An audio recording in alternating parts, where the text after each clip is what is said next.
मैं और मेरा भाई दोनों एक ही लड़की से प्यार करते थे। उसका नाम था चेन्यू यूमो।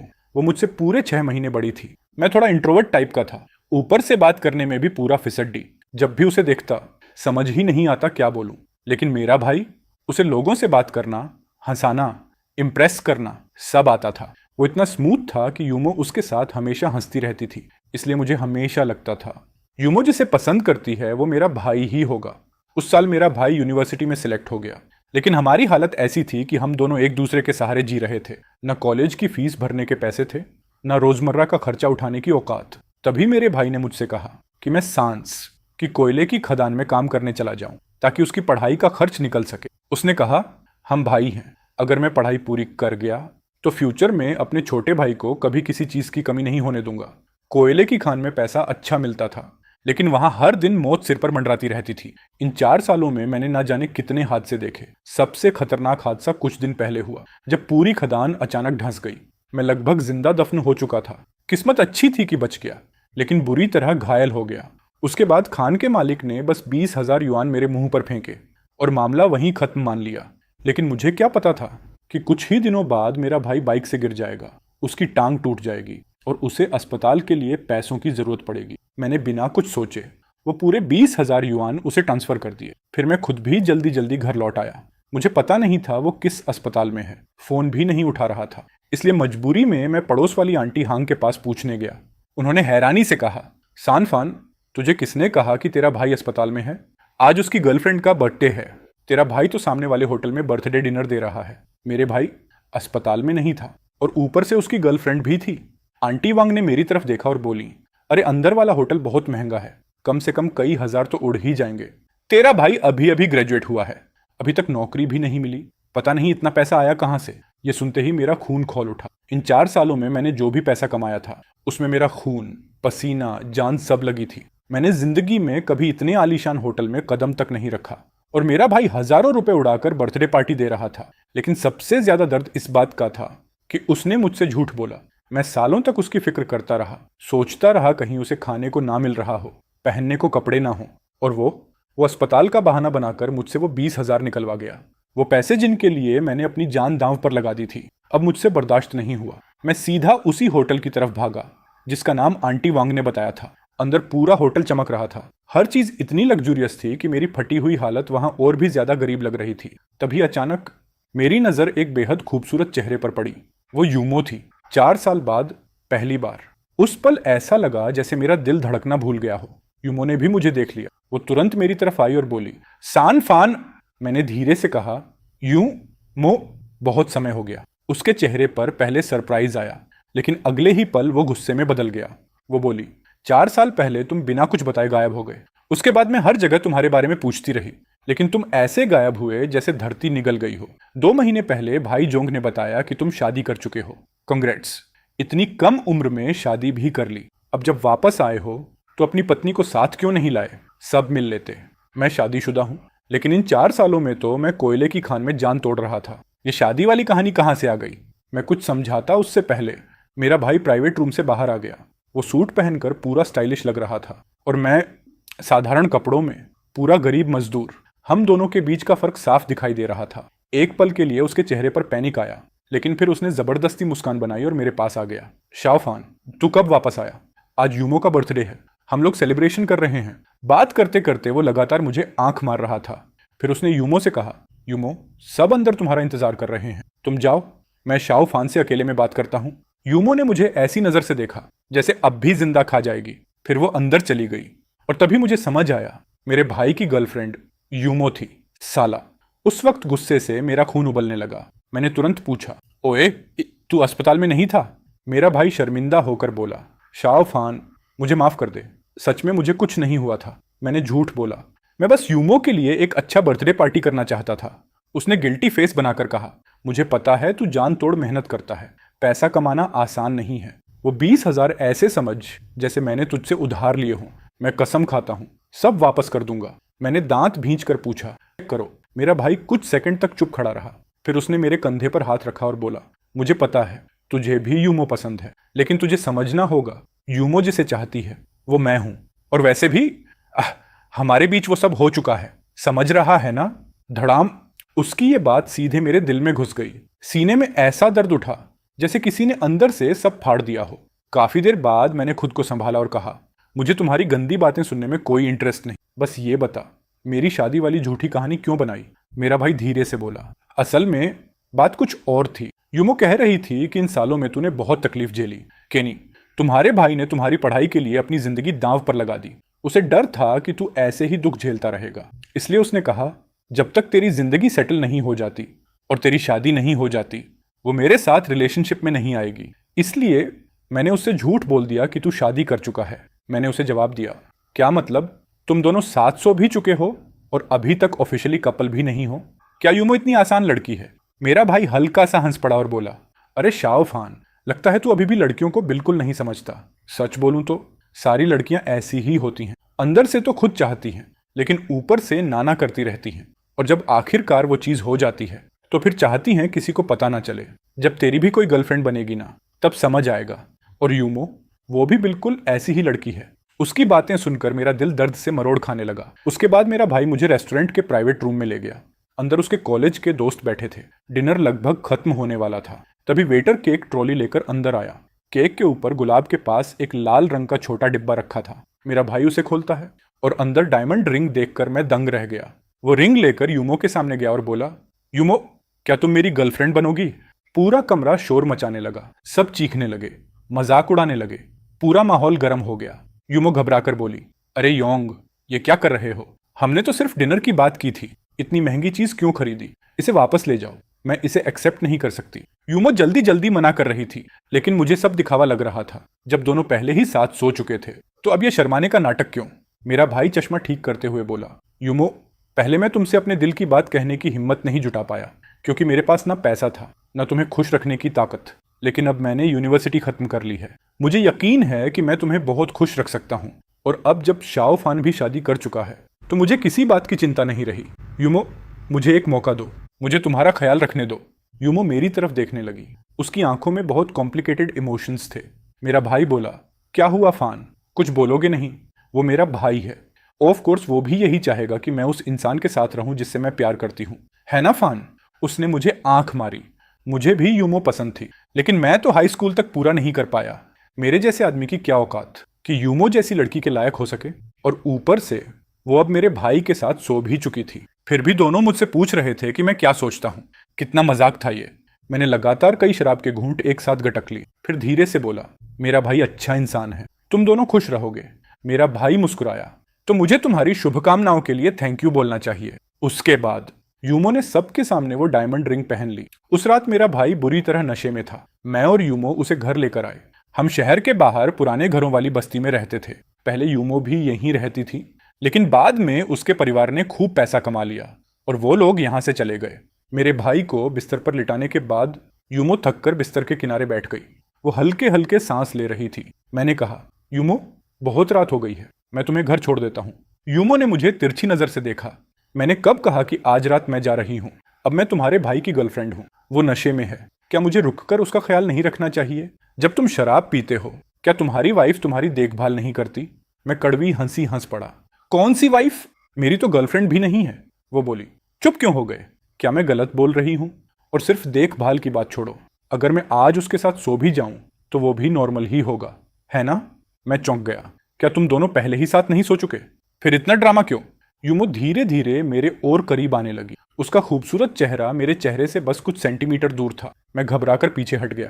मैंने जल्दी से कहा, मैं आज रात का सब इंतजाम कर देता हूँ, तुम ऊपर वाले कमरे में सो जाओ, मैं नीचे भाई का ध्यान रखूंगा। लेकिन जैसे ही मैं मुड़ा, उसने मुझे पीछे से पकड़ लिया। मैं ऊपर क्यों सोऊं? आज तुम्हारे भाई ने मुझे ये डायमंड रिंग दी है, कम से कम कई हजार की होगी। वो मेरे साथ इतना अच्छा है तो मुझे भी उसे अपनी सबसे कीमती चीज दे देनी चाहिए, है ना? मैंने घबरा कर कहा। लेकिन तुम्हारा परिवार तो बहुत अमीर है, क्या एक साधारण रिंग से तुम इतनी इमोशनल हो गई? यूमो हंस पड़ी, जैसे तुमने मुझे कभी इससे ज्यादा कीमती कुछ दिया हो। मेरे पास जवाब नहीं था। वो आगे बोली, छोड़ो गिफ्ट्स को, मुझे तो लगता है तुम मुझे कब का भूल चुके हो। मैं तुरंत चिल्लाया, नहीं, ऐसा नहीं है। जब मैंने स्कूल छोड़ा था, मैंने अपना फोन नंबर बदल दिया था। मैंने तुम्हारा कॉन्टैक्ट डिलीट कर दिया क्योंकि मुझे डर था कि मैं खुद को रोक नहीं पाऊंगा और तुम्हें कॉल कर दूंगा। लेकिन तुम्हारी याद आज तक मेरे दिमाग से नहीं निकली। यूमो ने तुरंत पूछा, तो फिर इन 4 सालों में तुमने मुझे ढूंढा क्यों नहीं? ऊपर से अपनी पत्नी के घर जाकर रहने लगा जैसे कोई निकम्मा हस्बैंड। उसके सवालों ने मेरा दिमाग पूरी तरह उलझा दिया। मैं हकलाने लगा, लेकिन कोई ढंग का जवाब नहीं दे पाया। यूमो अचानक गुस्से में चिल्लाई, सान फान, तुम हमेशा ऐसे ही रहते हो। इतने चुप, इतने बंद। अगर तुम खुद कुछ बोलोगे ही नहीं तो लोगों को कैसे पता चलेगा कि तुम क्या सोचते हो? इन 4 सालों में आखिर कर क्या रहे थे बाहर? क्या तुम सच में शादीशुदा नहीं हो? तुम्हारा भाई मुझसे झूठ बोल रहा है ना? जवाब दो। लेकिन मैं चुप रहा। अब वो मेरे भाई के साथ थी। सच बताने से क्या बदल जाता? आखिर में यूमो ने मुझे निराश नजरों से देखा और ऊपर सोने चली गई। मैं आधी नींद में था कि अचानक कुछ अजीब महसूस हुआ। मैंने आंखें खोली और सामने आग का समंदर देखा। पूरा घर जल रहा था। मैं तुरंत भाई के कमरे की तरफ भागा उसे जगाने के लिए। वो डर के मारे कांपने लगा। उसकी पहली रिएक्शन थी भागो। मैंने उसका हाथ पकड़कर चिल्लाया, यूमो, यूमो अभी ऊपर है। लेकिन आग और तेज होती जा रही थी। मेरे भाई के चेहरे पर मौत का डर साफ दिख रहा था। उसने मेरा हाथ झटका और अपनी जान बचाने के लिए सीधे बाहर भाग गया। घर कभी भी गिर सकता था। अगर मैं अभी भाग जाता तो शायद बच सकता था, लेकिन यूमो का क्या? मैं भागकर किचन में गया, अपने पूरे कपड़े पानी में भिगोए और सीधे ऊपर की मंजिल की तरफ दौड़ पड़ा। उसका कमरा पहले ही आग की लपटों से घिर चुका था।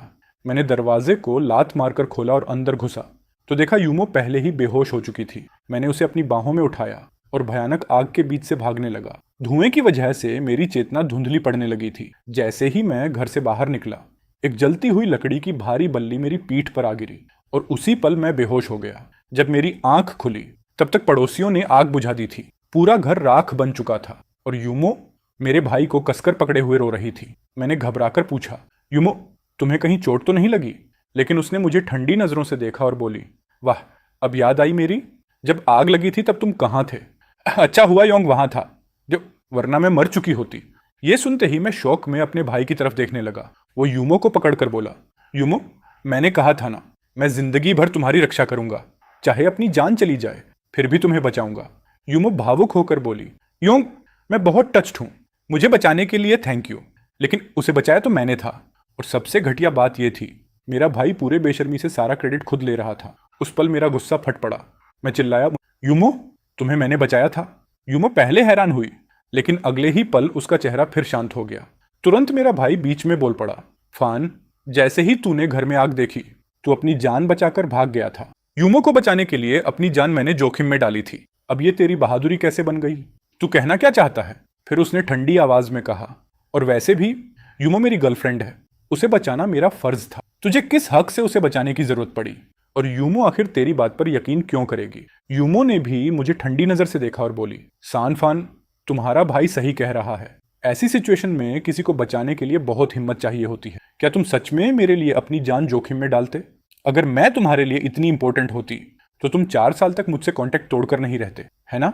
बस ये बात यहीं खत्म करो। मुझे अच्छी तरह पता है किसने मेरी मदद की। उसके सवालों के सामने मैं फिर चुप हो गया। उस घटना ने मुझे मेरे भाई की असली औकात दिखा दी। घर जलने के बाद यूमो मेरे भाई को अपने घर ले गई। उसके पेरेंट्स पहले उनके रिश्ते के खिलाफ थे, लेकिन जब उन्होंने सुना कि मेरे भाई ने आग से यूमो की जान बचाई और वो यूनिवर्सिटी ग्रेजुएट भी है, तो उन्होंने तुरंत रिश्ता मान लिया। मेरे पास रहने की कोई जगह नहीं थी, इसलिए मैं कुछ दिनों के लिए पड़ोस वाली आंटी हांग के घर रुक गया। उन्होंने मुझसे पूछा, आग आखिर लगी कैसे? लेकिन मेरे पास कोई जवाब नहीं था। मैं बस यही सोच पाया कि शायद शॉर्ट सर्किट हुआ होगा। लेकिन 3 दिन बाद मुझे पता चला कि आग एक्सीडेंट नहीं थी, किसी ने जानबूझकर लगाई थी। उस वक्त मैं जली हुई जगह पर सामान साफ कर रहा था। तभी अचानक कई लोग अंदर घुस आए। सबसे आगे सनग्लासेस पहने एक जवान औरत थी। उसके पीछे 4 से 5 लंबे तगड़े आदमी ब्लैक सूट में खड़े थे। उन्हें देखकर साफ लग रहा था वो अच्छे इरादों से नहीं आए थे। उस औरत ने जले हुए घर को देखा, फिर घमंडी अंदाज में मेरे सामने आकर खड़ी हो गई। उसने पूछा, तो तू ही है सानफान, सानयोंग का भाई?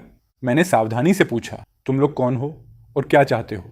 वो ठंडी आवाज में बोली, पहले मेरे सवाल का जवाब दे। मैंने कहा, हाँ, मैं ही सानफान हूं। उस औरत ने फिर पूछा, तो आग से उस कमीनी को निकालने वाला तू था? तेरा भाई तक उसे बचाने की हिम्मत नहीं कर पाया, लेकिन तू अपनी जान दांव पर लगाकर उस लोमड़ी जैसी औरत को बचाने चला गया। क्या तू अपने ही भाई को धोखा देना चाहता है? वो कमीनी।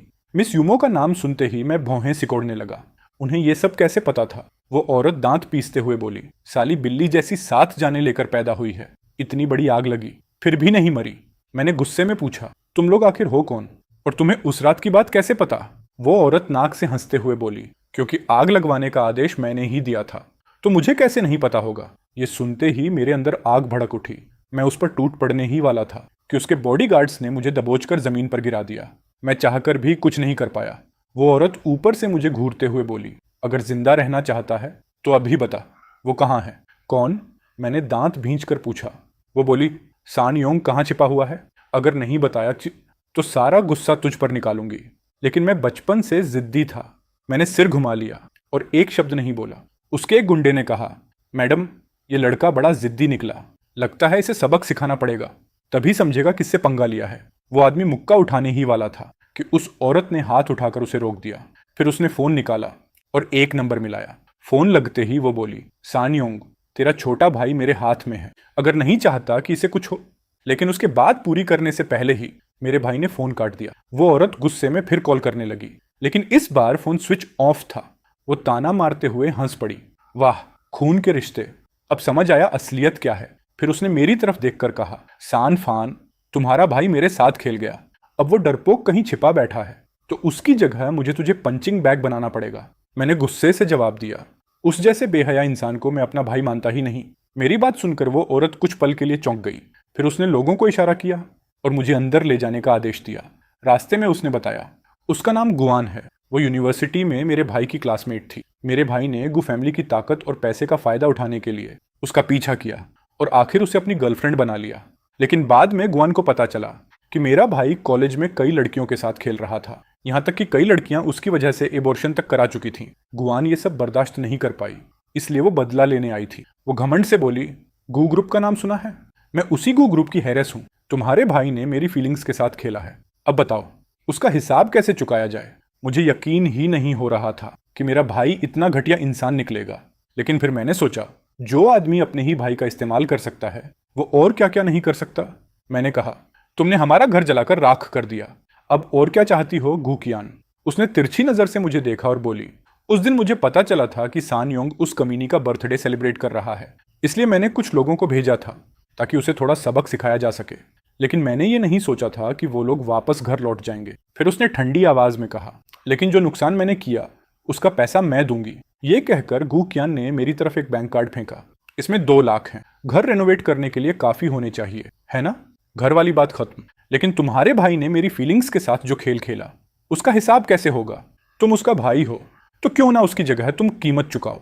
अगर ये बात पहले की होती तो मैं बिना सोचे उसकी जिम्मेदारी अपने ऊपर ले लेता, लेकिन अब मैं पूरी तरह टूट चुका था। मैंने स्कूल छोड़ा, कोयले की खान में जान तोड़ मेहनत की, नरक जैसी जिंदगी झेली, लगभग जिंदा दफन हो गया, सिर्फ इसलिए ताकि मेरा भाई यूनिवर्सिटी पढ़ सके। और उसने क्या किया? मेरे खून पसीने की कमाई से लड़कियां पटाईं, उन पर पैसा उड़ाया। क्या उसे कभी फर्क पड़ा कि मैं जिंदा हूं या मर गया? अब से उसकी जिंदगी उसकी, मेरी जिंदगी मेरी। उसके मामलों से मेरा अब कोई लेना देना नहीं। गू कियान हंस पड़ी। तुझे लगता है उससे रिश्ता तोड़ देने से मैं तुझे छोड़ दूंगी? तुम दोनों एक ही माँ के पेट से पैदा हुए हो। वो कचरा है तो तू कितना अच्छा हो सकता है।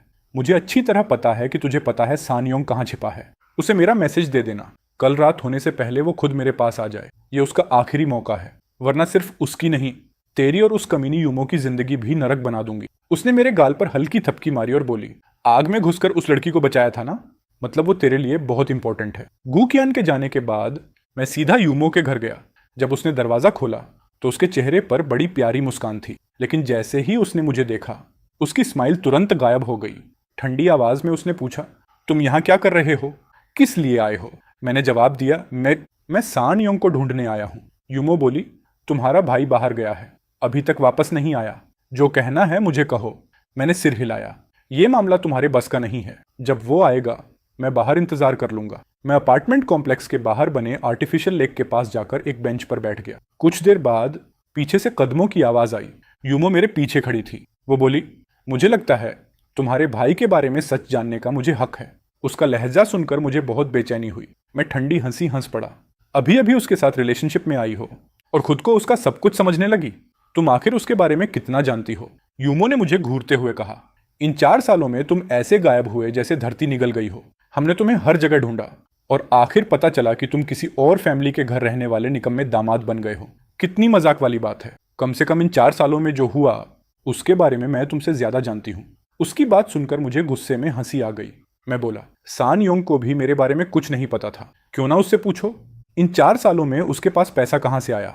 यूमो का चेहरा तुरंत बदल गया। वो धीरे से बोली, क्या मतलब इन सालों में उसकी यूनिवर्सिटी की फीस तुम भरते रहे। मैंने आंखें झुका ली। अब मैं पुरानी बातें नहीं करना चाहता। यूमो, अगर तुम्हें मुझ पर जरा भी भरोसा है तो तुरंत सान योंग से रिश्ता खत्म कर दो। अगर तुमने जल्दी ब्रेकअप नहीं किया तो गू कियान तुम्हें भी इसमें घसीट लेगी। यूमो अचानक भड़क उठी। और मैं उससे सिर्फ इसलिए ब्रेकअप कर लूं क्योंकि तुम कह रहे हो। तुम आखिर मेरे कौन हो? किस हक से मुझे कंट्रोल करना चाहते हो? फिर उसने गुस्से से पूछा, क्या तुम्हारे भाई को पसंद करने की वजह से तुम भी मुझसे प्यार करने लगे? उस पल न जाने कहां से हिम्मत आई। मैं जोर से चिल्लाया, हाँ मुझे तुम पसंद हो, बचपन से, हमेशा से। ये कहते ही मैं खुद घबरा गया। मैं उसकी तरफ देखने की हिम्मत तक नहीं कर पा रहा था। हम दोनों काफी देर तक चुप रहे। फिर अचानक यूमो चिल्लाई, अगर तुम मुझसे प्यार करते थे तो पहले क्यों नहीं बताया? जिस दिन तुम्हारे भाई ने मुझे रिंग दी थी उस दिन मैंने तुमसे पूछा भी था, लेकिन तुमने खुद कहा था कि मुझे एक्सेप्ट कर लेना चाहिए। फिर उसकी आंखें भर आईं। वो कांपती आवाज में बोली, जानते हो, जिस इंसान को मैं पसंद करती थी वो तुम थे, सान फान, तुम्हारा भाई नहीं। मैं इतने सालों से बस यही सुनने का इंतजार कर रही थी, लेकिन तुम हमेशा इतने चुप रहे। अगर तुम बोलते ही नहीं तो मुझे कैसे पता चलता कि तुम क्या महसूस करते हो? मैं पूरी तरह जम गया। यूमो, जिसे मैं हमेशा अपने भाई की पसंद समझता रहा, असल में वो मुझे चाहती थी। उसकी आंखों से आंसू बहने लगे। रोते हुए उसने कहा, अब मैं तुम्हारे भाई को हाँ बोल चुकी हूँ और अब आकर कह रहे हो कि तुम मुझसे प्यार करते हो। तुम्हें नहीं लगता बहुत देर हो चुकी है सान फान? मैं तुमसे नफरत करती हूँ। वो सिर पकड़कर नीचे बैठ गई और बुरी तरह रोने लगी। उसकी हालत देखकर ऐसा लगा जैसे किसी ने मेरे दिल में चाकू घोंप दिया हो। अब मुझे समझ आया उस दिन वो मुझसे मेरी राय क्यों पूछ रही थी। वो चाहती थी कि मैं उसे रोकूं, उसे अपने दिल की बात बताऊं, लेकिन मैं कितना बड़ा बेवकूफ था। मैंने तो सच में अपने भाई की बात मान ली थी कि यूमो अब उसकी हो चुकी है। मैं हकलाते हुए बोला, यूमो, आई एम सॉरी, सच में मुझे माफ कर दो। आंखें लाल किए उसने गुस्से से मुझे देखा। मुझसे माफी मत मांगो। माफी मांगनी है तो उन फीलिंग्स से मांगो जो मैंने इतने साल तुम्हारे लिए रखी। मैंने तुम्हें काउंटलेस मौके दिए, लेकिन ये हालत तुमने खुद पैदा की है। अब जब हम अपनी चांस खो चुके हैं तो चीजों को ऐसे ही रहने दो। और एक बात अच्छे से सुन लो, आज के बाद मैं तुम्हारे भाई की गर्लफ्रेंड हूं। उसने मेरी जान बचाने के लिए अपनी जान तक दांव पर लगा दी थी। ऐसे इंसान को मैं कभी धोखा नहीं दूंगी। मैंने तुरंत कहा, उस रात तुम्हें बचाने वाला मैं था, सान योंग नहीं। यूमो ने मुझे ठंडी नजर से देखा और ताने मारते हुए बोली, और तुम्हें लगता है मैं तुम्हारी बात मान लूंगी? मानती हूं। पहले मैं तुम्हें पसंद करती थी, लेकिन इतना सब होने के बाद अब मुझे तुम्हारी असली सच्चाई दिख गई है। तुम कहते रहते हो कि तुम मुझसे प्यार करते हो, लेकिन पूरे 4 साल तुमने मुझसे एक बार भी कांटेक्ट नहीं किया। उल्टा किसी और के घर जाकर घर जमाई बनकर रहने लगे। जब तुम बाहर मजे की जिंदगी जी रहे थे, क्या कभी सोचा मैं कैसा महसूस कर रही थी? और अब भी तुम्हें शर्म नहीं आती ये कहने में कि तुम मुझे पसंद करते हो? क्या एक बीवी तुम्हारे लिए काफी नहीं थी? अब मेरे फीलिंग्स के साथ भी खेलना चाहते हो? उसकी आंखें गुस्से से भर गईं। सानफान, तुम हाइपोक्रिट हो। मैंने कभी नहीं सोचा था कि तुम ऐसे इंसान निकलोगे। और साफ सुन लो, अगर मैं तुम्हारे भाई की गर्लफ्रेंड ना भी होती तब भी कभी तुम्हारे साथ नहीं रहती। आज के बाद मेरे दिल में तुम्हारे लिए सिर्फ नफरत है।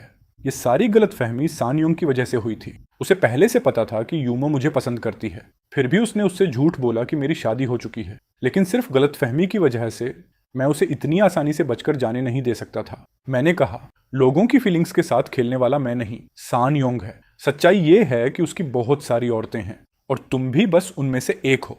छटाक! यूमो ने पूरी ताकत से मुझे थप्पड़ मार दिया। दांत भींच कर वो बोली, मैं तुम्हें जोंग के बारे में बुरा बोलने नहीं दूंगी। मैं सबसे अच्छी तरह जानती हूं वो कैसा इंसान है। तुम कचरा हो सकते हो, लेकिन वो नहीं। मेरे गाल में जलन हो रही थी, लेकिन दिल उससे भी ज्यादा दर्द कर रहा था। उसी वक्त सान योंग वापस आ गया। यूमो की आंखों में आंसू देखकर उसने तुरंत पूछा, क्या इसने तुम्हें परेशान किया? फिर उसने मेरी तरफ देखकर कहा, सान फान, चाहे तुम मेरे भाई हो, लेकिन यूमो वो औरत है जिसकी रक्षा करने के लिए मैं अपनी जान दे सकता हूँ।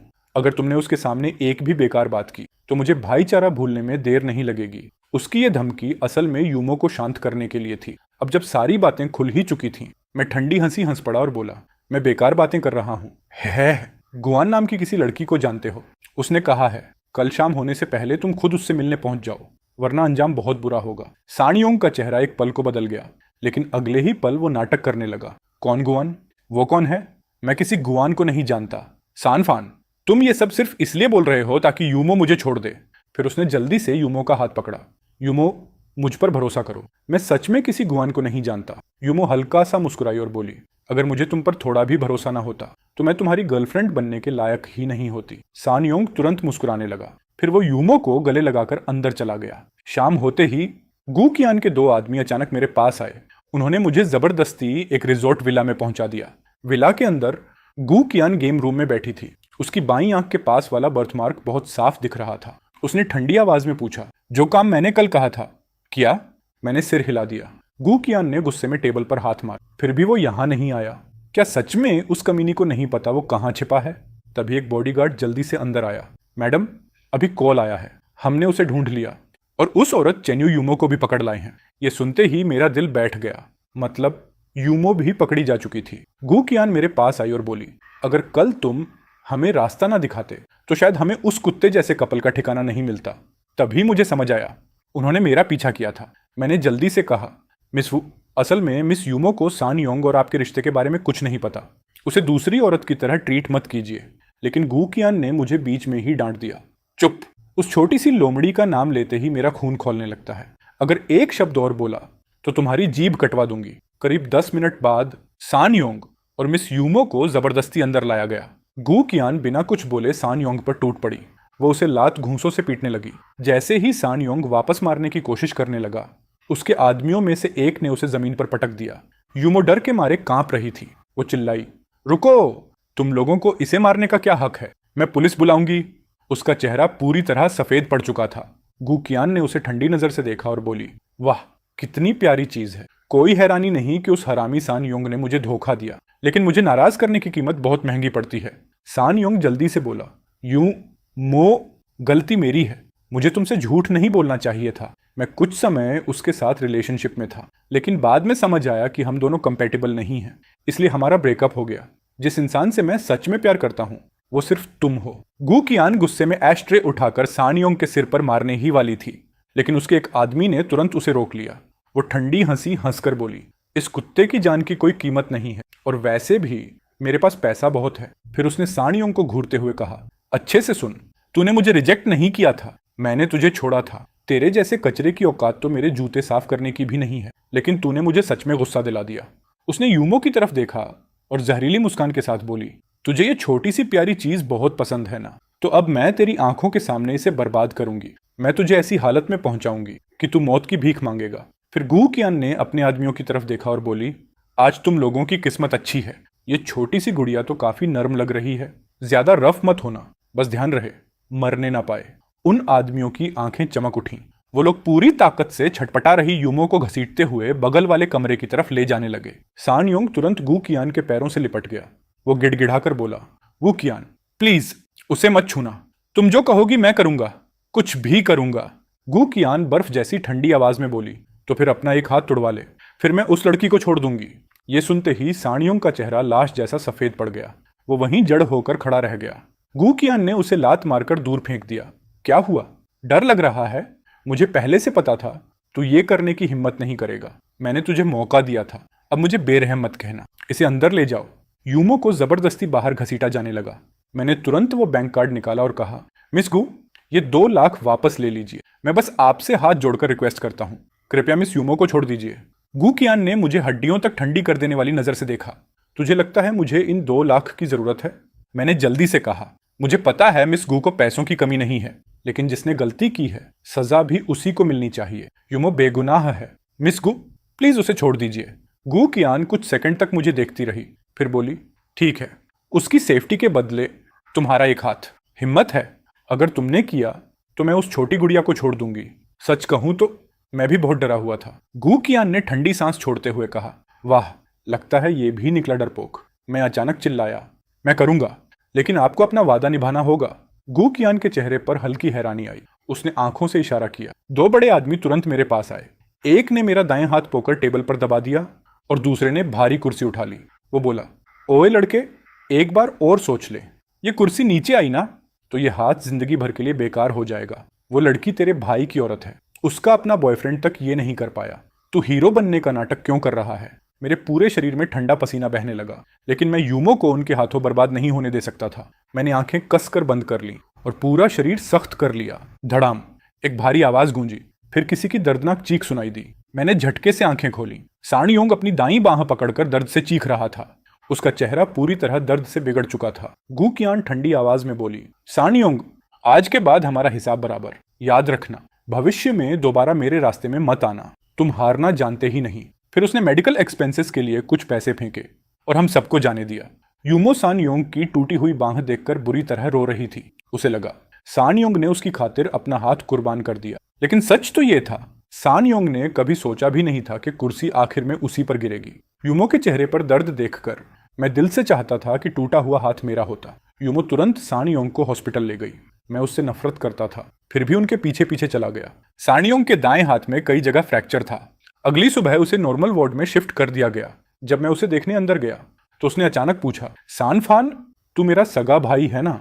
फिर तूने मुझे और यूमो को नुकसान पहुंचाने की कोशिश क्यों की? उसका सवाल सुनकर मैं पूरी तरह स्टंट रह गया। यूमो भी अजीब नजरों से मुझे देखने लगी। सानयोंग फिर बोला, बेवकूफ मत बनो। जो कार्ड तुम्हारे पास है वो गुआन ने दिया ना, उसमें पूरे 2 लाख हैं। वो तुम्हें इतना पैसा क्यों देगी? वो तो यूमो को जानती तक नहीं। पक्का तुमने ही हमें बेच दिया। मैं तुम्हें अपना भाई मानता था और तुम मेरी जिंदगी बर्बाद करने पर तुले हो। अगर सिर्फ मुझे नुकसान पहुंचाते तो कोई बात नहीं थी, लेकिन यूमो बेगुनाह है। अगर मैंने अपना हाथ ना तुड़वाया होता तो वो हरामी लोग उसकी इज्जत लूट लेते।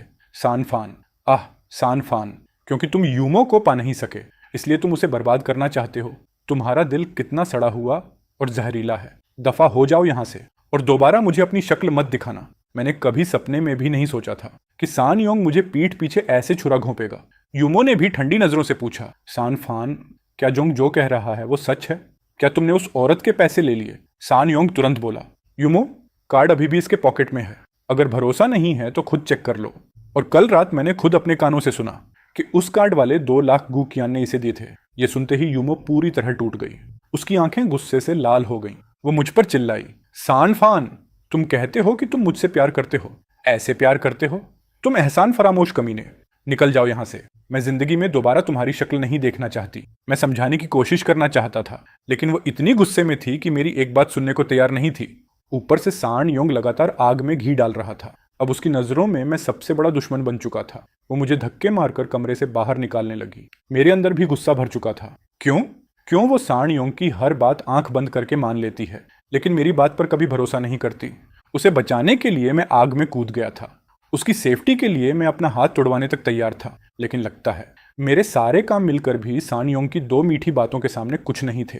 मैं पूरी तरह टूट चुका था। अगर उसे सच में लगता है कि सानयोंग अच्छा इंसान है तो ठीक है, अब से मैं उनके मामलों में कभी दखल नहीं दूंगा। हॉस्पिटल से बाहर निकलते ही एक बेहद महंगी कार गेट पर खड़ी थी। विंडो आधी नीचे हुई। अंदर गू कियान बैठी थी। उसने उंगली से इशारा किया, अंदर बैठो। मैंने सावधानी से पूछा, कहाँ? गू कियान आधी मुस्कान के साथ बोली, क्या डर है कि मैं तुम्हें खा जाऊंगी? फिर हंसकर बोली, चेहरे पर बर्थ मार्क है तो क्या हुआ? ये खूबसूरत लड़की पैसों में डूबी हुई है, समझे? मेरे पीछे भागने वाले मर्दों की लाइन लगी है। तुम जैसे लड़के पर तो शायद मैं नजर भी न डालूं। मैं कुछ सेकंड झिझका, फिर कार के पास जाकर पूछा, आज मुझे क्यों बुलाया? सानयोंग के साथ तुम्हारा झगड़ा है, मुझे बीच में क्यों घसीटा? अब तो सानयोंग ये तक कह रहा है कि मैंने उसे बिट्रे किया। गू कियान ने बेपरवाही से मेरी तरफ देखा। मुंह उसका है, वो क्या बोलता है उसे कौन कंट्रोल कर सकता है? फिर उसने तिरछी मुस्कान के साथ कहा, और वैसे भी तुम्हें अभी भी उस कचरे की बातों की परवाह है? मैंने धीरे से कहा, मुझे सानयोंग की नहीं, मो बहन यानी यूमो क्या सोचती है उसकी परवाह है। मैंने बैंक कार्ड उसकी तरफ फेंक दिया। ये रखो अपना कार्ड। फिर मुड़कर जाने लगा। गू कियान तुरंत चिल्लाई, ओए, तुम पागल हो क्या? सानयोंग की एक बकवास बात के लिए तुम ये 2 लाख ठुकरा रहे हो? ये रिश्वत नहीं है, कॉम्पेंसेशन है। या फिर तुम अपना घर रिपेयर नहीं करना चाहते? मैंने उसकी तरफ देखे बिना कहा, आप गू फैमिली की प्रिंसेस हो, बस दोबारा मुझे परेशान मत करना। मेरे लिए वही काफी है। अगर मैंने आपका पैसा ले लिया तो डर लगता है कहीं वो मेरे खुद के कॉफिन खरीदने के काम ना आ जाए। गू कियान हाई सोसाइटी की लड़की थी। उसकी दुनिया और मेरी दुनिया पूरी तरह अलग थी। अगर मैंने ये पैसा ले लिया और बाद में उसका मूड बदल गया तो शायद मुझे सिर्फ 2 लाख नहीं चुकाने पड़ते। इन 4 सालों में मैंने थोड़ा बहुत पैसा बचाया था। मेरा प्लान था कि कोई जॉब ढूंढूं, फिर स्टेबल इनकम होने के बाद घर रिपेयर करूं। लेकिन लगातार कई दिनों तक हर जगह मुझे रिजेक्ट कर दिया गया। कारण सिर्फ एक था, मेरे पास डिग्री नहीं थी। उस शाम एक गली में मेरी मुलाकात बचपन के दोस्त मोटू एचियांग से हुई। बाद में हम दोनों सड़क किनारे स्केवर स्टॉल पर बैठकर शराब पीने लगे। मोटू बोला, बाहर की जिंदगी बहुत मुश्किल है, बेहतर है अपने शहर वापस आकर कुछ काम शुरू किया जाए। मैं भी उसकी बात से पूरी तरह सहमत था। फिर उसने कहा कि उसने 1 साल तक स्क्यूअर्स बनाना सीखा है, उर्ली शहर में अपना स्टॉल खोलना चाहता है, लेकिन उसके पास कैपिटल नहीं था। तभी उस स्टॉल का मालिक हमारी बातें सुनकर कुछ बियर्स लेकर आया। वो बोला, मैं 10 साल से ये काम कर रहा हूँ, अब थक चुका हूँ, मैं स्टॉल ट्रांसफर करना चाहता हूँ। अगर तुम लोग लेना चाहते हो तो कॉस्ट प्राइस पर दे दूंगा। शराब के नशे में मैं और मोटू थोड़ा एक्साइटेड हो गए। काफी सोचने के बाद हमने वो स्टॉल 1,20,000 में खरीद लिया। पैसा मैंने लगाया, मेहनत मोटू करेगा। प्रॉफिट में 70% मेरा और 30% उसका तय हुआ। थोड़ी रीमॉडलिंग के बाद करीब 10 दिन बाद हमने ऑफिशियली दुकान खोल दी। ओपनिंग वाले दिन बिजनेस जबरदस्त चल रहा था। मैं और मोटू दोनों लिटरली भागते फिर रहे थे। बाद में आंटी वांग और उनकी बेटी मदद करने आ गई, तब जाकर थोड़ा संभला। हमने अभी अभी कस्टमर्स के एक ग्रुप को विदा किया ही था कि तभी एक चैंपेन कलर की BMW दुकान के सामने आकर रुकी। कार से यूमो और सानयोंग उतरे। सानयोंग ने ठंडी हंसी के साथ कहा, देखा यूमो, अब तो यकीन हुआ। अगर गुकियान ने इसे पैसा ना दिया होता तो ये स्क्यूअर स्टॉल खरीदने के लिए पैसा कहां से लाता। फिर सानयोंग ने मुझे ठंडी नजरों से घूरा। फान, क्या यही है जोंग? पागल है क्या मेरा भाई? और यूमो, मोटू ने मुझे कोहनी मारी। तू अपना काम कर, इनकी बातों पर ध्यान मत दे। मैं मुड़कर दुकान के अंदर जाने लगा, तभी सानयोंग ने मुझे रोक लिया। सानफान, इधर आ, मुझे तुझसे बात करनी है। मैं उसके पास गया और ठंडी आवाज में पूछा, क्या बात है? सानयोंग ने अपने चश्मे ठीक किए और बोला, घर जल चुका है, उसे ऐसे छोड़ देने का कोई मतलब नहीं। अब कोई उसे खरीदना चाहता है, इसलिए मैं सोच रहा हूं घर बेच दें। मैं तुरंत भड़क गया। घर बेचना? मैं इसके खिलाफ हूं। वो हमारे माँ बाप की आखिरी निशानी है। सानयोंग ने भौहें सिकोड़ ली। पूरा घर जल चुका है, उसे बचाकर रखने का फायदा क्या? मैं बड़ा भाई हूं, ये फैसला मैं करूंगा। तू माने या ना माने, नतीजा वही रहेगा। घर 4 लाख में बिकेगा, पैसे आधे आधे बांट लेंगे। तूने मेरे साथ बहुत गलत किया, लेकिन चाहे तू एहसान फरामोश निकला, मैं तेरे साथ नाइंसाफी नहीं करूंगा। पैसों में तेरा 1 सेंट भी कम नहीं होगा। मैं गुस्से से हंस पड़ा। मैं एहसान फरामोश हूं? और जब घर जलने की बात चल ही रही है तो क्या तुझे सच में नहीं पता वो घर क्यों जला था? सानयोंग, वो घर सिर्फ तुम्हारा नहीं है, उसमें मेरा भी हिस्सा है, और जब तक मैं राजी नहीं, कोई उस घर को हाथ तक नहीं लगाएगा। सानयोंग गुस्से से लाल पड़ गया। तभी यूमो बोली, घर पूरी तरह जल चुका है, सच कहूं तो अब उसका कोई इस्तेमाल नहीं। मैं अचानक उस पर चिल्ला पड़ा, चुप रहो, तुम सिर्फ उसकी गर्लफ्रेंड हो, अब तक उसकी मंगेतर भी नहीं बनी। मेरे फैमिली के घर पर बोलने वाली तुम होती कौन हो? ये पहली बार था जब मैंने यूमो पर इतनी जोर से चिल्लाया था। उसका चेहरा गुस्से से सफेद पड़ गया, लेकिन वो चुप रही। सानयोंग कुछ देर सोचता रहा, फिर बोला, ठीक है, घर आधा आधा है ना, तो मैं अपना आधा हिस्सा बेच देता हूं। अब ठीक? मेरा गुस्सा फूट पड़ा। सानयोंग, प्लीज, तुम यूनिवर्सिटी ग्रेजुएट हो, क्या सच में जिंदा रहने के लिए घर बेचना जरूरी है? और ऊपर से ये तुम्हारी गर्लफ्रेंड है ना, उसके घर वालों के लिए ये थोड़े से पैसे कुछ भी नहीं है। तुम्हें तो बातें बनानी अच्छी आती हैं, जाकर घर जमाई ही बन जाओ। वैसे भी कुछ लोग इंसान पहचान नहीं पाते और आसानी से बेवकूफ बन जाते हैं। यूमो गुस्से में बोली, किसे बोल रहे हो कि वो इंसान पहचान नहीं पाती? सानयोंग ने दांत भींचते हुए कहा, मुंह संभाल कर बात कर। सानफान, मैं यूमो के साथ उसके पैसों की वजह से नहीं हूं, मैं उससे प्यार करता हूं। मैं अपनी मेहनत से उसे खुश रखूंगा, मैं किसी का डिपेंडेंट नहीं बनूंगा। फिर उसने ताना मारते हुए कहा, या फिर तुझे लगता है मैं तेरी तरह हूं, जो अपने ही भाई को बेचकर ये फूड स्टॉल खोल बैठा? हाँ, कम से कम मेरे पास सेल्फ रिस्पेक्ट तो है। मैं भी तंज भरी हंसी हंस पड़ा। तभी आंटी वांग और मोटू जल्दी से बीच में आ गए ताकि मामला शांत हो जाए। आंटी वांग मुस्कुराते हुए बोली, अरे योंग, घर वाली बात बाद में भी हो सकती है, कोई जल्दी नहीं है। आज छोटे फान की दुकान की ओपनिंग है, अगर तुम लोगों के पास समय है तो यहीं रुककर उसका सपोर्ट करो। मोटू भी हंसते हुए बोला, हाँ भाई। जोंग, यूमो, आज मेरी तरफ से ट्रीट। मेरे स्क्यूअर्स टेस्ट करके बताना क्या इंप्रूव कर सकता हूं। सानयोंग और यूमो ने एक दूसरे को देखा, फिर वहीं रुक गए। जब मोटू चाय सर्व कर रहा था तभी सानयोंग ने अजीब से टोन में कहा, ओए एचियांग, ये बिजनेस तेरा और सानफान का है ना? देख, बचपन से जानते हैं एक दूसरे को, इसलिए दोस्त होने के नाते एक सलाह दे रहा हूं। सानफान ऐसा इंसान है जो पैसे के लिए अपने भाई और माँ तक को बेच दे। अगर इसके साथ बिजनेस कर रहा है तो जरा संभल कर रहना, कहीं ऐसा ना हो ये तुझे बेच दे और तू खुद इसके पैसे गिनने में मदद करता रहे। मैं गुस्से से कांप रहा था, लेकिन आंटी वांग ने इशारे से मुझे शांत रहने को कहा। मोटू सिर खुजाते हुए बोला, अरे जोंग, मैं और फान बचपन से साथ बड़े हुए हैं, वो ऐसा इंसान नहीं है जैसा तुम कह रहे हो। सानयोंग ने मुंह बिगाड़ते हुए कहा, लोग बदल जाते हैं। यूमो ने बिना एक्सप्रेशन के कहा, एचियांग, बस एक बात याद रखना, किसी को नुकसान मत पहुंचाना, लेकिन किसी को खुद का फायदा भी मत उठाने देना। शाम होते होते एक और टेबल पर 7 से 8 लड़के आकर बैठे। उनकी बातों से पता चला कि वो यूज्ड कार्स बेचने का काम करते थे। दिखने से ही पता चल रहा था कि वो झगड़ालू टाइप लोग हैं। मैंने उन्हें बहुत संभल कर सर्व किया, लेकिन जैसा कहते हैं जिस चीज से सबसे ज्यादा डर हो अक्सर वही हो जाता है। आंटी वांग खाना सर्व कर रही थी, तभी एक गंजे आदमी ने मौका देखकर उनकी जांघ पर हाथ फेर दिया। बेइज्जती और गुस्से में आंटी वांग ने उसे जोरदार थप्पड़ मार दिया। अगले ही पल उन लोगों ने टेबल पलट दी, बेंच तोड़ दिए और धमकी देने लगे कि वो आंटी वांग को उठाकर ले जाएंगे ताकि उसे सबक सिखा सके। मैंने हर तरह से उनसे माफी मांगी, लेकिन उन्होंने मेरी एक नहीं सुनी, उल्टा वो मुझे भी मारने दौड़े। ये देखकर सानयोंग तुरंत यूमो को खींच कर ले जाने लगा। उसे डर था कहीं वो लोग उन्हें भी न घसीट लें। यूमो ने तुरंत कहा, योंग, हम आंटी वांग को बचपन से जानते हैं। अब जब ये सब हो रहा है तो क्या हम ऐसे ही देखकर चले जाएंगे? सानयोंग ने गर्दन सिकोड़ते हुए धीरे से कहा, यूमो धीरे बोलो, अगर उन्होंने सुन लिया तो मुसीबत हो जाएगी। ये लोग यूज्ड कार डीलर हैं। आखिर में वो लोग क्या हैं? बस लीगल बिजनेस का नकाब पहनने वाले क्रिमिनल्स जो अंदर ही अंदर गंदे धंधे करते हैं। हम उनके मामले में नहीं पड़ सकते, सानयोंग ने ठंडी आवाज में कहा। वियान ने उन दोनों से पैसे ऐंठे और अब दुकान खोलने की हिम्मत कर रहा है। क्या सच में उसे लगता है बारबेक्यू स्टॉल चलाना इतना आसान है? यहाँ हर तरह के लोग आते हैं। अगर यहाँ सरवाइव करना है तो सीधा और टेढ़ा दोनों तरीके आने चाहिए। बेहतर यही होगा कि कोई इसका ठेला तोड़ दे। वैसे भी जिस पैसे से इसने दुकान खोली वो साफ पैसा नहीं है, ये इसका कर्म है। यूमो ने सिर उठाकर मुझे अजीब नजरों से देखा। लेकिन कोई लेकिन नहीं यूमो। सानयोंग ने अपनी घायल हाथ उठाई। क्या तुम भूल गई ये हाथ कैसे टूटा था? अगर इसने हमें बिट्रे ना किया होता तो हम गुआन के हाथ नहीं पड़ते और तुम्हारे साथ वो सब होने की नौबत भी नहीं आती। मान लिया शुरुआत मेरी गलती से हुई, लेकिन क्या इसे पैसों के लिए हमें बेच देना चाहिए था? ये सुनते ही यूमो की आंखों का भाव बदल गया। वो बिना कुछ बोले मुड़ी और कार की तरफ चल दी। उसी वक्त अचानक सड़क पर 1 दर्जन लग्जरी कार्स आकर रुकीं। 10 से ज्यादा लड़के लड़कियां उनमें से उतरे। सबसे महंगी कार से उतरी लड़की कोई और नहीं बल्कि खुद गुआन थी। सनग्लास पहने वियान ने चारों तरफ बिखरा सामान देखा, फिर तुरंत मेरी तरफ मुड़कर पूछा, सानफान, यहाँ क्या हुआ? ये जगह किसने तोड़ी? फिर उसकी नजर सानयोंग और यूमो पर पड़ी। सानयोंग पूरा टेंस हो गया।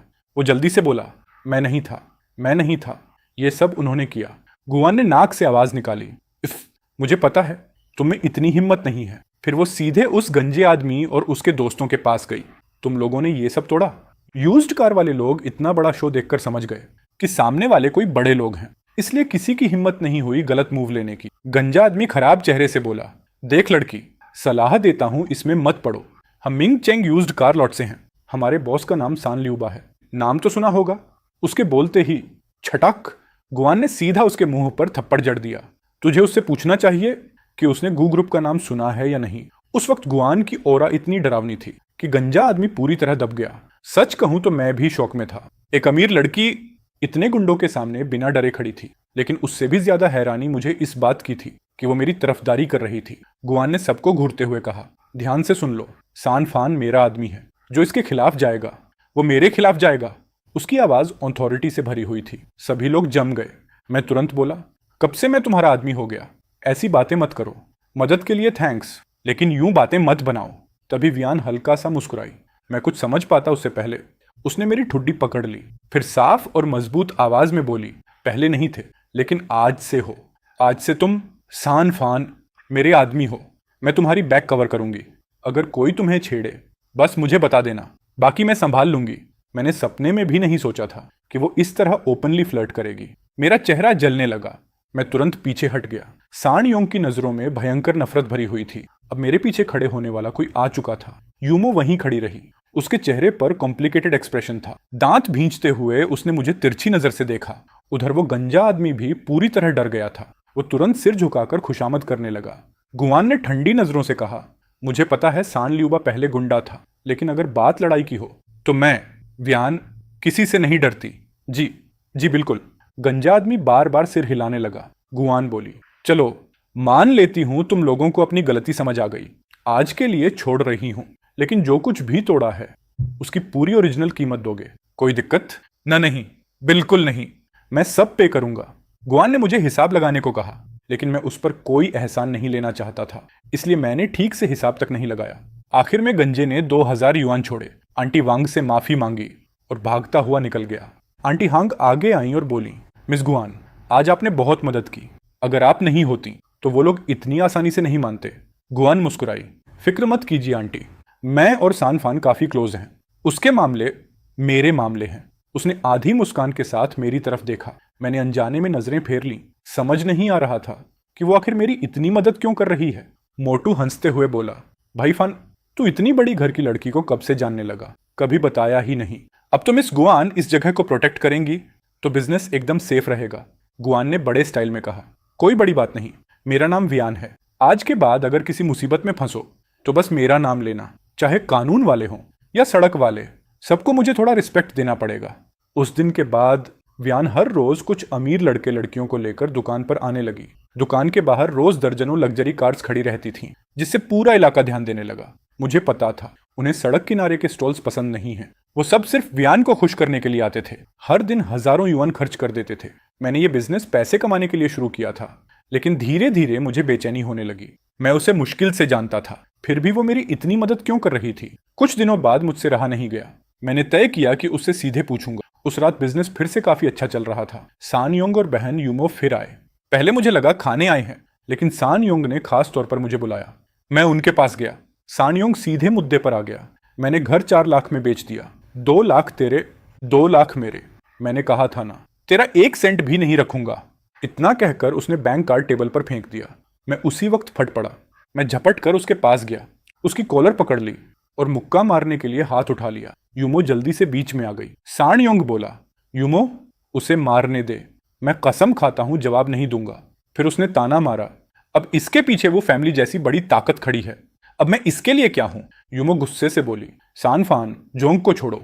ऐसा मत सोचो कि कोई तुम्हारा सपोर्ट कर रहा है तो तुम जो चाहो वो कर सकते हो। उसके चेहरे पर गुस्सा साफ दिख रहा था। फिर उसने कहा, मैंने जांच करवाई है। तुम्हारे घर को रेनोवेट करने में कम से कम 2 लाख लगते, और रेनोवेट होने के बाद भी वो ज्यादा से ज्यादा 5 लाख में बिकता। अब कोई 4 लाख दे रहा है तो ये रेयर मौका है। घर बेचना सही फैसला है। और सबसे बड़ी बात, तुमने उसके साथ जो किया उसके बाद भी योंग ने तुम्हारे पैसे में 1 सेंट तक कम नहीं किया। उसने तुम्हारे साथ बुरा नहीं किया, फिर भी तुम खुश नहीं हो। मैं दर्द भरी आवाज में बोला, वो घर हमारे माँ बाप छोड़कर गए थे। वो सिर्फ घर नहीं था, हमारी यादें थी। अगर घर बिक गया तो वो यादें भी टूट जाएंगी। मैं खुद को रोक नहीं पाया और सान योंग को जोरदार मुक्का मार दिया। वो वैसे भी कमजोर था और मैं 4 साल तक भारी मजदूरी कर चुका था। मेरे एक पंच से वो जमीन पर गिर पड़ा। यूमो ने मुझे धक्का दिया और जल्दी से सान योंग को उठाया। सानफान, तुम पूरी तरह पागल हो चुके हो। सान योंग ने मासूम चेहरा बनाकर कहा, यूमो, उसे मत रोको, मारने दो मुझे। देखते हैं क्या ये मुझे मार डालने की हिम्मत करता है या मुझे अपाहिज बना देता है। उसकी बात सुनते ही मेरा गुस्सा फिर भड़क गया। मैं दोबारा मारने दौड़ा, लेकिन मोटू ने जल्दी से मुझे पकड़ लिया। कस्टमर्स देख रहे हैं, अच्छा नहीं लग रहा। मैं दांत पीसते हुए बोला, सान योंग, तू इसकी कीमत जरूर चुकाएगा। सान योंग ठंडी हंसी हंस पड़ा। मुझे धमका रहे हो सानफान? अगर भविष्य में मुझे कुछ हुआ तो जिम्मेदार सिर्फ तुम होगे।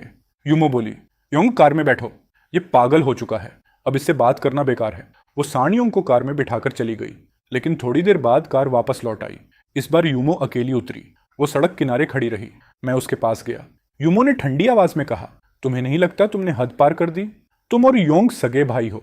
तुमने उसके साथ जो भी किया, उसके बावजूद वो हमेशा इस रिश्ते को महत्व देता रहा। लेकिन तुम बार बार उसे चोट पहुंचा रहे हो। हर बार भाईचारे का रिश्ता तोड़ते जा रहे हो। उसने निराश नजरों से मुझे देखा। सच कहूं, मैंने कभी नहीं सोचा था कि सिर्फ 4 साल में तुम इतने बदल जाओगे कि पैसों के लिए कुछ भी कर सको। क्या पैसा तुम्हारे लिए इतना जरूरी है? मुझे पता है तुम्हारे घर की हालत खराब थी, लेकिन कम से कम तुम दोनों भाई एक थे। और अब तुम दोनों एक दूसरे के दुश्मन बन चुके हो। क्या यही नतीजा चाहते थे तुम? सानफान, एक दिन तुम्हें पछतावा जरूर होगा। मैं ठंडी हंसी हंस पड़ा। तो बताओ, तुम यहां मुझे लाइफ लेसन्स देने आई हो या अपने प्यारे लवर का बचाव करने? तुम अपने आदमी को संभाल नहीं पाई और मुझे लेक्चर देने चली हो। यूमो कुछ पल के लिए जम गई, फिर बोली, तुम हमेशा कहते हो जोंग ने तुम्हारे साथ गलत किया, लेकिन आखिर उसने किया क्या? बताओ। मैं कड़वी हंसी हंस पड़ा। माफ करना मिस चेन, अगर मैं सच बता भी दूं तो क्या तुम यकीन करोगी? अगर मैं कहूं कि आग वाली रात तुम्हें मैंने बचाया था तो क्या तुम मानोगी? अगर मैं कहूं कि मैंने तुम लोगों को बिट्रे नहीं किया तो क्या तुम यकीन करोगी? उस दिन जब गुआन ने कहा कि मेरे एक हाथ के बदले वो तुम्हें छोड़ देगी और मैंने मान लिया, तो क्या तुम उसे सच मानोगी? तुम्हारे लिए सान योंग हमेशा अच्छा इंसान है और मैं हमेशा विलन। कुछ सेकंड तक उसके चेहरे पर शौक था, फिर वो सोच में पड़ गई। और आखिर में उसका चेहरा फिर ठंडा हो गया। मैं भी तुम पर विश्वास करना चाहती हूँ, लेकिन फैक्ट्स कुछ और कहते हैं। आग वाले दिन जब मेरी आंख खुली, मैं जोंग की बाहों में थी और तुम अभी भी बेहोश पड़े थे। एक बेहोश इंसान किसी को कैसे बचा सकता है? तुम कहते हो कि गुआन ने मुझे तुम्हारी वजह से छोड़ा, लेकिन मैंने सिर्फ इतना देखा कि घायल जोंग था और तुम्हारे शरीर पर एक खरोंच तक नहीं थी। तो बताओ, मैं तुम पर कैसे यकीन करूं? मैं कड़वाहट से हंस पड़ा। ठीक है, अब कुछ नहीं कहूंगा। मैं ही इस कहानी का विलेन हूं। अब खुश? तुमने कहा था कि जिंदगी में दोबारा मेरा चेहरा नहीं देखना चाहती, तो सुन लो, मैं भी तुम्हें दोबारा नहीं देखना चाहता। अब दोबारा मेरे सामने मत आना। मैं गुस्से से फटने ही वाला था। यूमो का चेहरा भी गुस्से से लाल हो चुका था। उसी वक्त वो कानान फिर अपने अमीर दोस्तों के साथ आ गई। उसने बाकी सबको पहले अंदर भेज दिया, फिर एक नजर यूमो पर डाली और दूसरी मुझ पर। सान फान, ये तुमसे क्या चाहती थी? फिर उसने आंखें सिकोड़ कर कहा, पहले ही बता देती हूं, अब तुम मेरे हो, इसलिए मेरे साथ कोई गड़बड़ करने की कोशिश मत करना, वरना तुम्हारा हाल उस कमीने सान योंग से भी बुरा होगा। यूमो ठंडी हंसी हंस पड़ी। तुम्हारा? क्यों ना तुम इससे पूछो कि ये शादीशुदा है या नहीं। तुम कह रही हो ये तुम्हारा है, क्या इसकी बीवी से परमिशन ली? गुआन कुछ सेकंड के लिए जम गई। उसने मुझे घूरते हुए पूछा, तुम शादीशुदा हो? यूमो ताने से बोली, अब भी तुम्हें लगता है ये उतना ही सीधा साधा और ऑनेस्ट है जितना दिखता है? ऊपर से ये कहता था कि इसे मैं पसंद हूं। अगर तुम्हें इससे फर्क नहीं पड़ता कि ये शादीशुदा आदमी है, तो फिर तुम दोनों को बहुत बहुत खुशियां। फिर उसने मेरी तरफ आखिरी बार देखा। सान फान, ये आखिरी बार है जब मैं तुमसे मिलने आई हूं। आज के बाद तुम और मैं पूरी तरह अजनबी हैं। इतना कहकर यूमो अपनी कार में बैठकर चली गई। अगले ही पल व्यान ने मेरा कान पकड़ लिया और मुझे घसीटते हुए अंदर ले गई। सभी लोग हमें अजीब नजरों से देखने लगे। हम एक खाली प्राइवेट रूम में पहुंचे। अंदर जाते ही उसने मेरा कान छोड़ा और मेरी टांग पर लात मार दी। हरामी आदमी, अभी के अभी सच बोल, तू शादीशुदा है या नहीं? उसने गुस्से में सनग्लासेस उतार दिए, फिर बैठकर बोली, जल्दी बोल, अगर मुझसे कुछ छुपाया तो तेरा एंड बहुत बुरा होगा। मैं चिढ़कर बोला, मैं शादीशुदा हूं या नहीं, तुम्हें उससे क्या? व्यान ने टेबल पर जोर से हाथ मारा। मुझे फर्क पड़ता है, अगर तुम शादीशुदा हुए तो मेरा प्लान खराब हो जाएगा। मैंने भौहें चढ़ाई। कौन सा प्लान? अब क्या नया खेल खेल रही हो? वो बोली, पहले ये बता, शादी हुई है या नहीं? मैंने लंबी सांस छोड़ी और सिर हिला दिया। नहीं। व्यान ने तुरंत पूछा, तो वो सुंदर वाली लड़की क्यों कह रही थी कि तुम शादीशुदा हो? मैंने कहा, यह सब सान योंग की चाल थी। मतलब? असल में वो लड़की तुम्हें पसंद करती थी और उसे पाने के लिए सान योंग ने उससे झूठ बोला कि तुम शादीशुदा हो, और तुम दोनों भाइयों के बीच जो झगड़ा है उसकी वजह भी वही लड़की है। मैंने धीरे से कहा, मिस गू, आप हाई सोसाइटी की इंसान हैं, इतने घटिया तरीके से मत बोलिए। यूमो बस सान योंग के झूठ में फंस गई थी, वो कोई ऐसी वैसी लड़की नहीं है। व्यान व्यंग्य से हंस पड़ी। वाह, इतनी जल्दी उसकी साइड भी लेने लगे। उसके दिल में सिर्फ सान योंग है, तुम्हारे लिए वहां कोई जगह नहीं, और तुम अब भी उसे बचा रहे हो। तुम्हें एहसास है, ऐसा करके तुम खुद भी उसी स्वीट फूल जैसे लग रहे हो। उसकी बातें बहुत चुभ रही थीं, लेकिन गलत भी नहीं थी। यूमो मुझे बुरा इंसान समझती थी और मैं यहाँ अब भी उसकी ढाल बना हुआ था। अगर ये खुद को मिटाना नहीं तो और क्या था? कुछ देर चुप रहने के बाद मैंने गुआन की तरफ देखा। कियान, अब से तुम्हें रोज यहाँ आकर बिजनेस सपोर्ट करने की जरूरत नहीं है। तुम लोगों ने पिछले कुछ दिनों में बहुत पैसा खर्च किया है, मुझे पता है। ये सब लोग सिर्फ तुम्हारी वजह से आते हैं, लेकिन ये ठीक नहीं है। मुझे ये पैसे कमाकर अच्छा फील नहीं हो रहा। व्यान ने कुर्सी पर पीछे टिकते हुए कहा, तुम मालिक हो, हम कस्टमर्स हैं। अगर हम यहाँ पैसा खर्च करना चाहते हैं तो तुम्हें बेचैनी किस बात की? फिर उसने ध्यान से मुझे देखा। सच सच बताओ, क्या तुम चाहते हो मैं तुम्हारी किसी चीज में मदद करूं? हालांकि मेरी कैपेबिलिटीज लिमिटेड हैं, शायद मैं मदद ना कर पाऊं। मैं हक्का बक्का रह गया। वाह, लगता है तुम इतनी बेवकूफ भी नहीं हो, वो कियान। अचानक वो मुस्कुराते हुए मेरे सामने आकर बैठ गई। सीधे मेरी आंखों में देखते हुए बोली, मैं चाहती हूं तुम मेरे बॉयफ्रेंड बन जाओ। मैं शौक में कुर्सी से उछल पड़ा। वो भौं उठाकर बोली, इतना रिएक्ट क्यों कर रहे हो? क्या मैं तुम्हें इतनी बदसूरत लगती हूँ? असल में वो बदसूरत नहीं थी, बस उसकी आंख के पास वो बर्थ मार्क था। वो खुद पर हंसते हुए बोली, लगता है तुम और सान योंग दोनों एक जैसे हो। तुम लोगों की पसंद बहुत खराब है और दोनों बच्चे जैसी सोच रखते हो। मैंने जल्दी से कहा, तुम हाई सोसाइटी से हो, मैं तुम्हारे लायक नहीं हूं। वो ठंडी हंसी हंसी। झूठे, असल में तुम्हें मेरी शक्ल से घिन आती है। मैं लगातार सिर हिलाता रहा। वो आगे झुककर बोली, तो फिर मेरे बॉयफ्रेंड बन जाओ, तुम्हें जो चाहिए होगा मैं सब दूंगी, पैसे से खरीदी जा सकने वाली हर चीज। मैंने उसकी आंखों में देखते हुए कहा, मिस गू, क्या पैसा फीलिंग्स खरीद सकता है? वो तुरंत बोली, बिल्कुल नहीं, और जब तुम खुद ये समझते हो तो फिर मुझे बॉयफ्रेंड बनाने पर इतना जोर क्यों?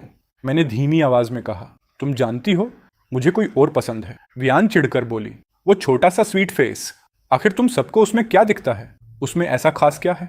बस थोड़ी सुंदर शक्ल और मुझसे थोड़ा ज्यादा। उसने अपनी आंख के पास के बर्थमार्क को छुआ। अगर मेरी लेफ्ट आई के पास ये निशान ना होता तो मैं उससे कहीं ज्यादा खूबसूरत होती। फिर उसकी आंखों में ठंडापन आ गया। वैसे मैं उस स्वीट फेस को इतनी आसानी से नहीं छोड़ूंगी। सुना है उसके पेरेंट्स मेडिसिनल हर्ब्स का बिजनेस करते हैं। पिछले कुछ सालों में उन्होंने अच्छा पैसा कमाया है, लेकिन जब तक वो ले सिटी में है, मेरे सिर्फ एक शब्द से मैं चेन फैमिली को सड़क पर ला सकती हूँ। यकीन है ना? मुझे उसके पावर पर जरा भी शक नहीं था। मेरी चुप्पी देखकर वियान ने मुझे देखा। तो सोच लिया, मेरा बॉयफ्रेंड बनने में तुम्हारा ही फायदा है, कोई नुकसान नहीं। इतना कहकर उसने अपना फोन निकाला और कुछ टाइप किया। फिर मुस्कुराकर बोली, चलो तुम्हें कुछ दिखाती हूँ। मैंने उसे उठाकर देखा। वो एक इलेक्ट्रॉनिक खरीद फरोख्त का कॉन्ट्रैक्ट था। जो घर बेचा जा रहा था वो असल में मेरे फैमिली का पुराना घर था। सेलर सोंगोंग, बायर अस। ये कॉन्ट्रैक्ट तुम्हारे पास कैसे आया? गुआन हल्के से मुस्कुराई, बस मुझे देखती रही, कुछ बोली नहीं। तभी मेरे दिमाग में एक खतरनाक शक आया। मैंने टेस्ट करने के लिए पूछा, क्या तुमने मेरे फैमिली वाला घर खरीदा है? कोई प्रॉब्लम है क्या? तुम्हारे फैमिली का घर ज्यादा से ज्यादा 7 से 8 लाख का था, लेकिन मैंने 10 लाख ऑफर किए थे। संग्योन इतना लालची है, वो तुरंत कॉन्ट्रैक्ट साइन कैसे नहीं करता? 10 लाख? लेकिन संगोंग ने तो साफ कहा था कि सिर्फ 4 लाख मिले। मैंने ध्यान से कॉन्ट्रैक्ट दोबारा देखा और सच में उस पर 10 लाख लिखा था। तभी मुझे सब समझ आ गया। उस हरामखोर सोंगोंग ने पूरे 8 लाख खुद दबा लिए थे, साला कमीना। तभी वो खुद से मुझे पैसे देने आया था। उसकी कॉन्शियंस पहले से गिल्टी थी। सुना है तुम हमेशा घर बेचने के खिलाफ थे, क्योंकि वो तुम्हारे पेरेंट्स की निशानी था। लगता है तुम सच में इमोशनल इंसान हो। तो कैसा रहेगा अगर हम एक डील करें? अगर तुम 3 महीने के लिए मेरे बॉयफ्रेंड बन जाओ तो मैं वो घर तुम्हें वापस दे दूंगी। तब वो घर सिर्फ तुम्हारा होगा, उसका संगोंग से कोई लेना देना नहीं रहेगा। क्या कहते हो? 3 महीने बदले में 10 लाख का घर। ये बात मुझे अंदर तक टेम्प्ट कर गई। पैसों की वजह से नहीं, बल्कि अपने फैमिली का घर वापस पाने के लिए।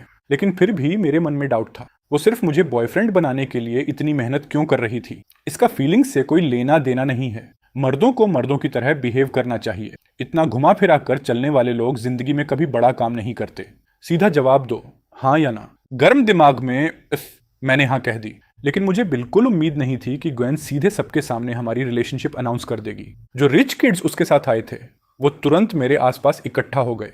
इतना एक्साइटमेंट दिखा रहे थे जैसे हम बचपन के दोस्त हों। उस दिन वो लोग देर रात तक पार्टी करते रहे। जब सब जाने लगे तो मोटा मेरे पास आया और बोला, मेरा फैन, अब तू ऊपर जा रहा है तो इस भाई को मत भूलना। हाँ, मैं तेरे लिए चाय लाऊंगा, पानी उठाऊंगा, पूरा बोझा ढोऊंगा, जो बोलेगा करूंगा, मेरे फैन। मैं हंस पड़ा। चीजें उतनी आसान नहीं है जितना तुम सोच रहे हो। मेरा लकी डे अभी नहीं आया। फैन, ओए लगता है तू अभी भी मुझे अपना दोस्त नहीं मानता। मैंने उसके सिर पर हल्का धक्का मारा। काम कर अपना, डे ड्रीमिंग बंद कर। फैन, अच्छा भाई, लेकिन एक चीज पूछनी है, तेरे और जोंग के बीच रिश्ता ऐसा कैसे हो गया? यूमो की वजह से। सच कहूं, तू चाहे कुछ मत बोल, लेकिन मुझे समझ आता है जिसे तू पसंद करता है वो यूमो है। तुझे वो बचपन से पसंद है। उसका नाम सुनते ही मेरे दिल में एक चुभन सी हुई। मैंने जबरदस्ती मुस्कुराहट दिखाई, लेकिन कुछ जवाब नहीं दिया। अगली सुबह जैसे ही मैं ब्रेकफास्ट खत्म कर रहा था, वुकियान मुझे लेने आ गई। सैनफान, मेरे बॉयफ्रेंड होने के नाते क्या तुम्हारा फर्ज नहीं कि मेरे साथ शॉपिंग चलो? मिस बुओ, ये बॉयफ्रेंड वाला रिश्ता नकली है। नकली? नकली हो या असली, फर्क क्या पड़ता है? फेक बॉयफ्रेंड भी बॉयफ्रेंड ही होता है। मैंने कहा ना, मेरे पास टाइम नहीं है, मुझे इंग्रेडिएंट्स खरीदने जाना है। अरे वो बेकार काम मोटे को करने दो। तुम्हारा सिर्फ एक मिशन है, मुझे खुश रखना। तुम पैसे कमाओ या ना कमाओ, जरूरत पड़ी तो मैं तुम्हें पाल लूंगी। मैंने आंखें घुमा ली, लेकिन आखिर में उसकी धमकियों और इमोशनल ब्लैकमेल के आगे हार कर मुझे उसके साथ जाना पड़ा। वीएन अपनी कन्वर्टेबल चला रही थी, बिना ज्यादा मेकअप, सिंपल कपड़े, फिर भी उसके अंदर से कॉन्फिडेंस वाली खूबसूरती चमक रही थी।